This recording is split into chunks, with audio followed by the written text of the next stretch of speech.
Halo Wantri Squad, kembali lagi di YouTube channel Wantri Motorshop. Gua Benny Saputra. Apa kabar semua? Semoga kalian senantiasa sehat, senantiasa diberkati, senantiasa bahagia. Karena menurut gua itu yang cukup kita perluin.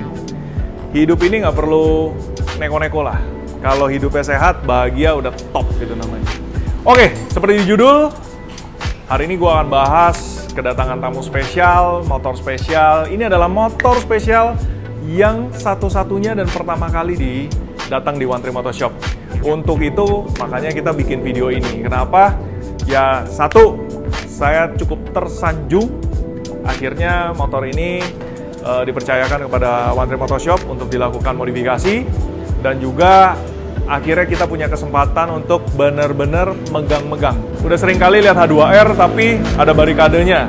Jadi kali ini bahkan saya bisa test drive, saya bisa dengar suaranya, saya bisa bongkar, saya bisa upgrade dan menjadi bagian dari karya Wantri Motorshop. Oke? So stay tune, apa aja yang gue bahas kali ini, lihat setelah ini.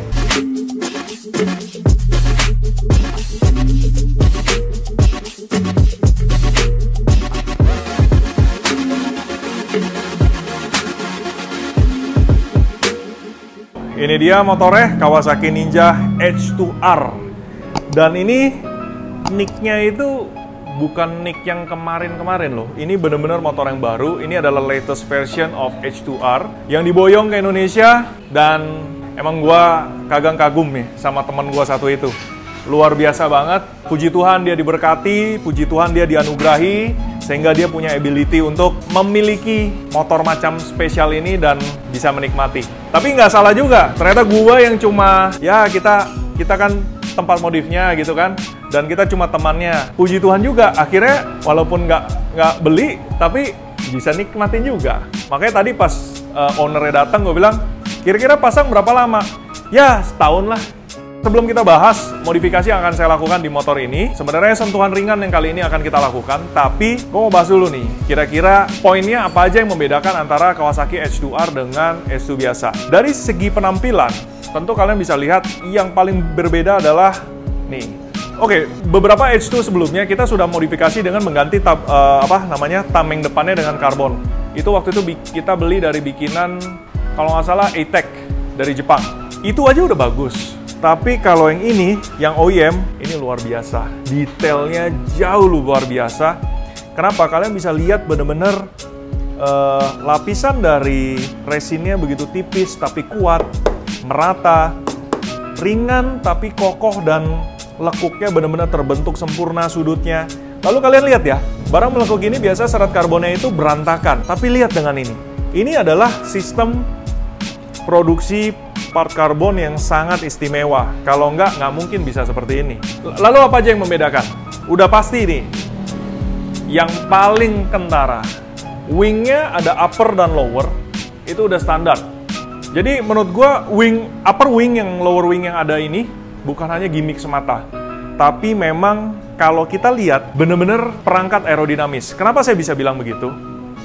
Satu, kalau yang kalian anak teknik, kalian pasti belajar aerodinamika. Perhatikan, dari sisi depannya aja, bentuknya, lihat, cekungannya, hingga keluarnya, lancip ke belakang, curve-nya, sisi atas maupun sisi bawah, semuanya benar-benar, dari segi tool aerodinamika, ini seperti kalian melihat sayap pesawat terbang. Benar. Jadi, menurut saya, winglet yang ada ini, upper wing ini bukan hanya mainan atau action semata. Ya, belakangan banyak ya paket-paket wing LED yang saya rasa lebih ke arah aksesoris, karena untuk secara aerodinamika saya rasa jauh dari apa yang saya pelajari secara seorang engineer. Jadi firmnya, lalu shape-nya, kalian pasti bisa Google juga deh. Bagaimana caranya sebuah wing akan memberikan downforce. Itu bukan hanya sekedar sayap flat gitu, nggak bisa. Semua bentuk airflow atas bawah, sudut kemiringan itu sangat menentukan. Satu lagi yang lower wing, itu juga sama. Lower wing ini juga dibikin sedemikian rupa dari lekukan atasnya, ketebalan ini. Ini sisi lengkung di bawah atas ini sama sisi lengkung yang di bawah. Nah, di situ kita bisa lihat benar bahwa semuanya ada perhitungan aerodinamika. Menurut saya, ini motor sudah mengintimidasi saya duluan sebelum saya mencoba motor ini. Kenapa? Dengan paket aerodinamika seperti ini, tentu sepertinya engineer berusaha untuk meningkatkan downforce dari motor ini saat melaju kecepatan tinggi. Nah, seperti data berbicara, motor ini sanggup memuntahkan tenaga hingga 310 horsepower. Dan untuk sebuah motor itu sih insane. 310 horsepower itu sama dengan 3 kali lipat, almost ya 2-3 kali lipat tenaga dari Yamaha R6. Insane bro, insane. Wow. Ini emang piece of art. Ini yang Anda begitu lihat winglet ini Anda akan langsung tahu bahwa motor ini adalah hyperbike dan disiapkan untuk super kencang, high velocity bike. Oke, apalagi yang beda?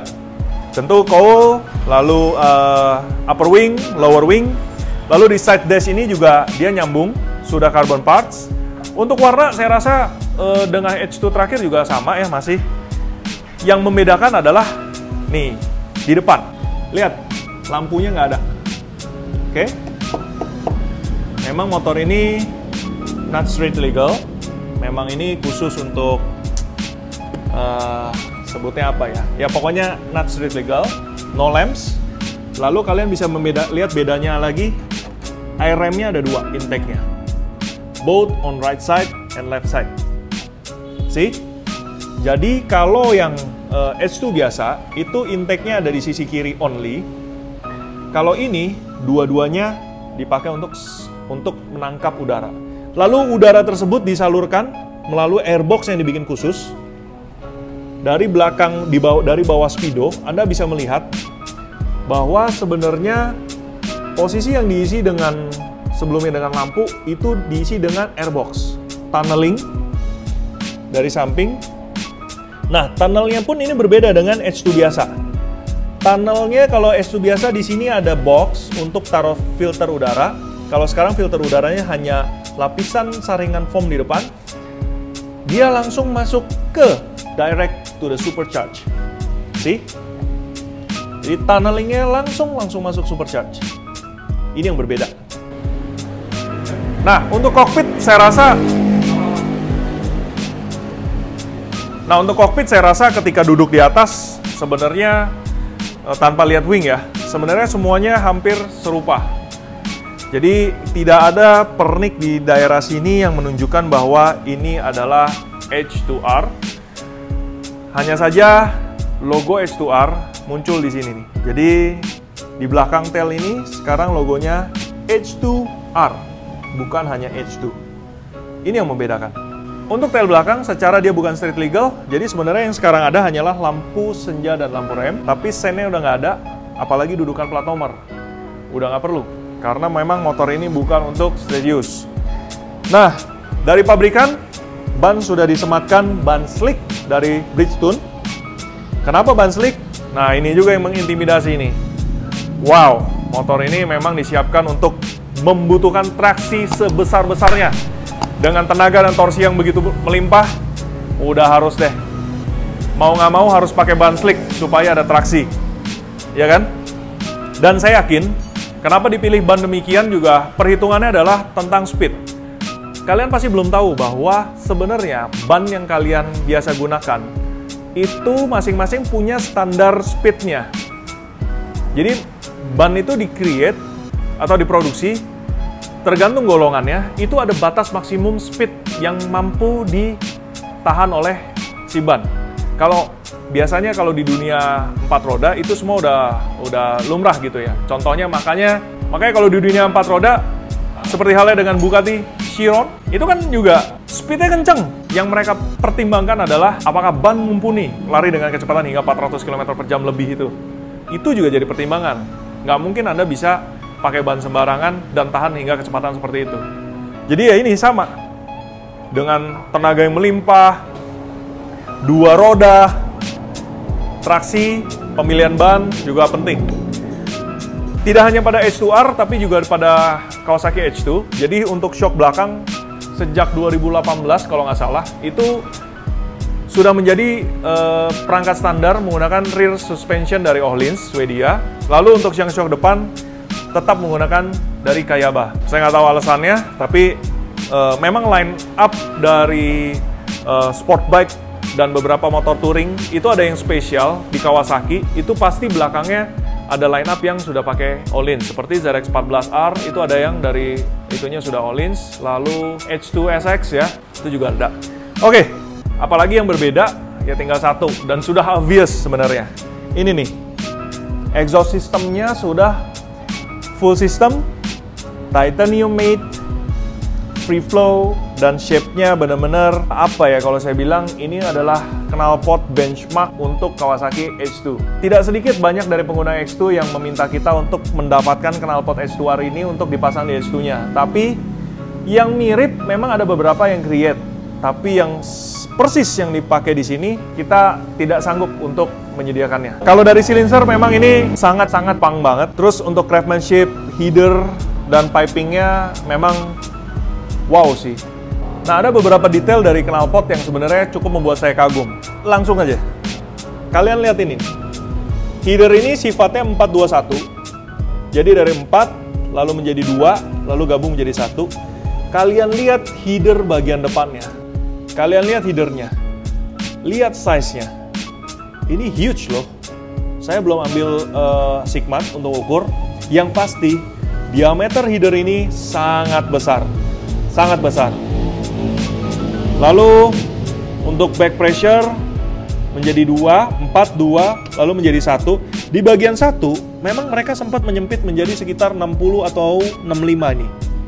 Saya belum ukur, yang pasti di bagian depannya begitu besar. Dari situ pun Anda bisa menyimpulkan karakter si bis ini bakal jambak luar biasa.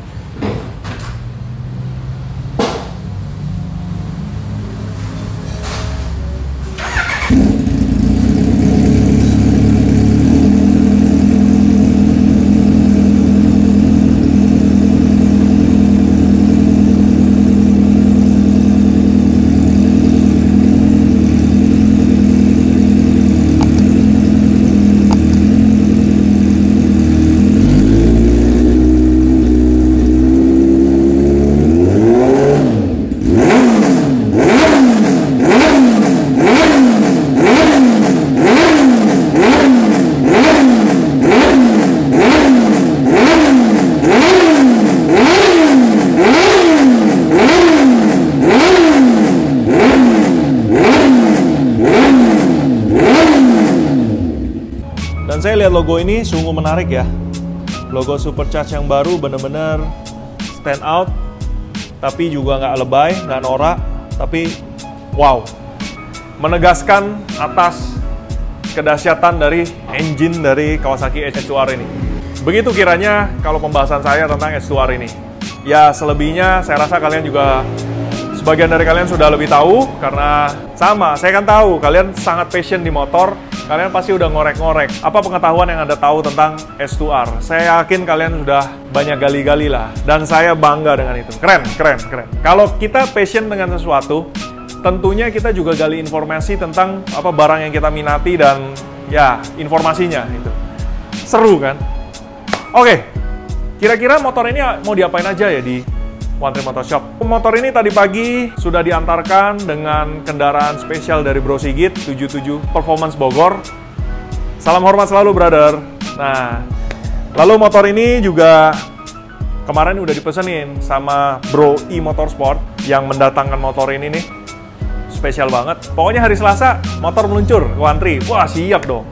Kapan lagi kan bisa bejek-bejek H2R gitu.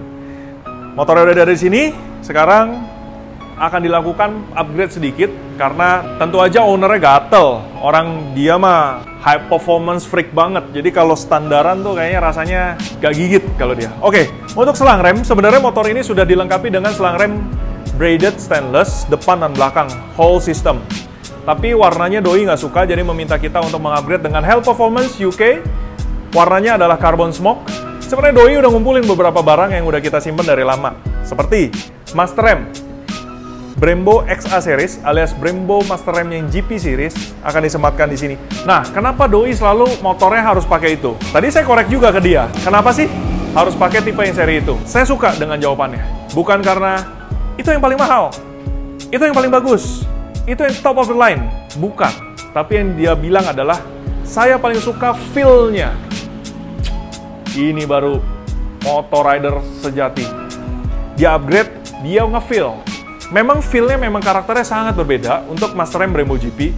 Ini bukan masalah pakem nggak pakem, bukan. Tapi Anda yang udah biasa riding, Anda tahu feel, feedback, needs saat Anda riding, belum tentu Anda selalu full brake kan?